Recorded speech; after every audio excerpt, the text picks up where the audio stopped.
Bonjour à tous et à toutes. Aujourd'hui, j'avais envie de vous partager la langue des oiseaux parce que c'est quelque chose de magnifique, d'extrêmement poétique, légèrement spirituel sur les bords.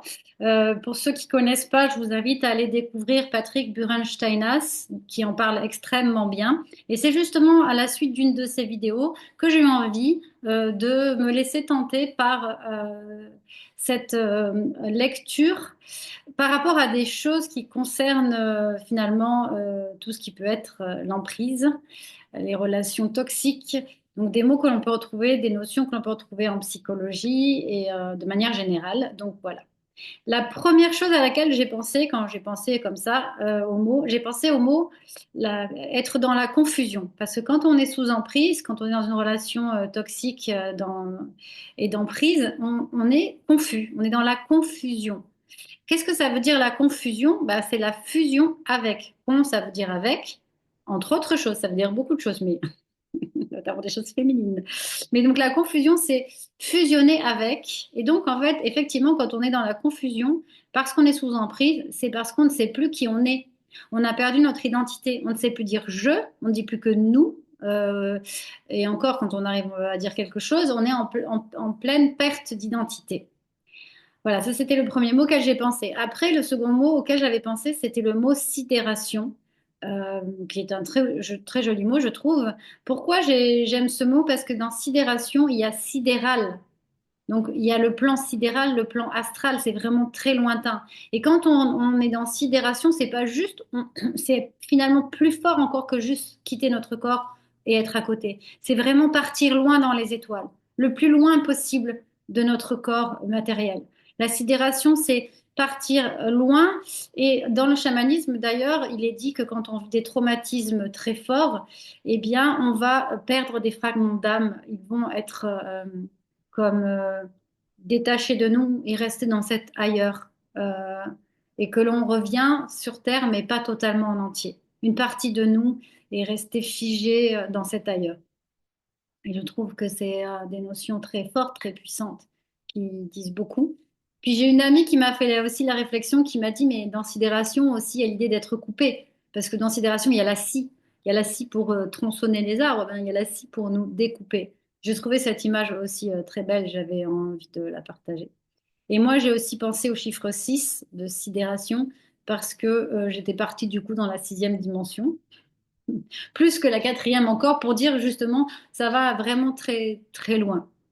Voilà, c'est les mots qui sont venus en premier. Ensuite, bon, j'ai trouvé le mot dans le mot enfer. Je me suis dit, ah, mais tiens, mais dans enfer, il y a le fer, il y a porter des fers, porter des chaînes, être enfermé. Il y a cette notion de chaîne et oui, de boulet à la cheville. Voilà. Le mot gaslighting, bon, c'est un mot en anglais, donc du coup, on peut pas trop.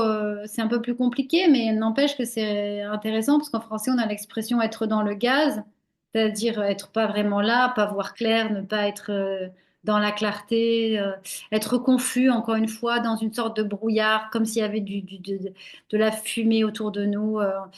Donc, le gaslighting, pour ceux qui ne savent pas ce que c'est en fait, ça vient d'un film qui est très beau que je vous recommande en noir et blanc avec Ingrid Bergman, qui est peut-être un des premiers films, en tout cas que je connaisse, qui parle de la violence conjugale avec le contrôle coercitif et l'emprise. Et en fait, le mari fait croire à son épouse toutes sortes de choses qui sont fausses pour la rendre folle, pour qu'elle soit perdue, et pour pouvoir en fait se débarrasser d'elle, récupérer son argent et pouvoir vivre sa vie avec sa maîtresse.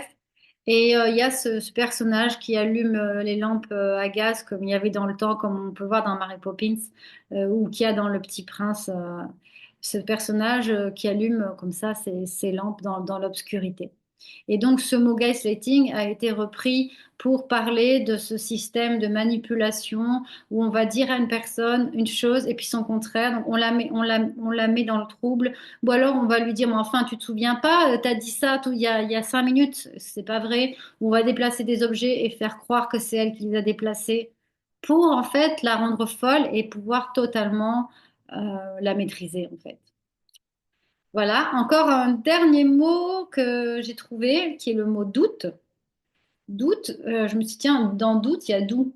D apostrophe O U accent grave, d'où ou, la direction en fait finalement. Et il se trouve que le te, donc si on coupe, on fait d'où et puis te, c'est une lettre phénicienne qui signifiait le mot, ça signifiait marque, signe, donc quelque chose qui nous permet de nous repérer aussi. Et donc le doute finalement, c'est la perte de boussole, la perte de direction, la perte de repère. On ne peut plus cheminer parce qu'on n'a plus les outils, on est déconnecté des outils et ça nous met finalement, ça nous met en fragilité.